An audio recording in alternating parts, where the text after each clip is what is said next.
মই আমাৰ লেতেৰা হৈ থকা সুইচ বৰ্ডখন কেনেকৈ চাফা কৰিব পাৰোঁ তাকে দেখুৱাবলৈ লৈছোঁ। প্ৰথমতে এখন শুকান কাপোৰেৰে ইয়াত থকা ধূলি বালিবোৰ আঁতৰাই ল'ম। পানী ব্যৱহাৰ নকৰোঁ যিহেতু কাৰেণ্টৰ বস্তু, আৰু চেণ্ডেল পিন্ধি ল'ব, প্লাছ মেইন চুইচ অফ কৰি ল'ব। তাৰপিছত এইডাল ব্ৰাছত মই কলগেট লগাই ইয়াত লেতেৰা চুইচবিলাকত সানি থ'ম আৰু আধা ঘণ্টামান তেনেকৈয়ে থাকিবলৈ দিম।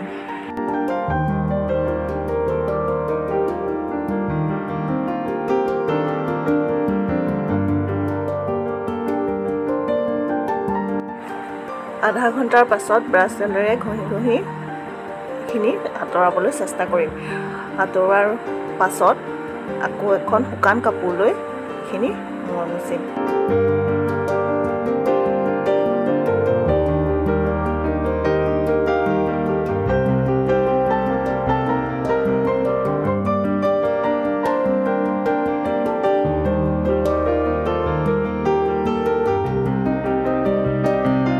বৰ্ডখন প্ৰায় চাফা হ'ল, কিন্তু চুইচকেইটা বহুত চাফা, লেতেৰাটো যোৱাবলৈ বহুত কষ্ট হ'ল।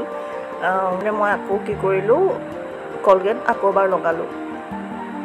আপোনালোকৰ যেনেকৈ প্ৰয়োজন হয় তেনেকৈ লগাব।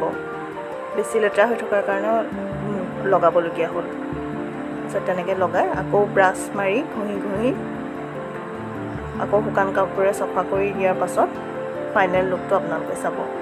আৰু ভিডিঅ'টো ভাল লাগিলে লাইক কমেণ্ট শ্বেয়াৰ কৰিবলৈ নাপাহৰিব, আৰু নতুনসকলে নিশ্চয় ছাবস্ক্ৰাইব কৰিব।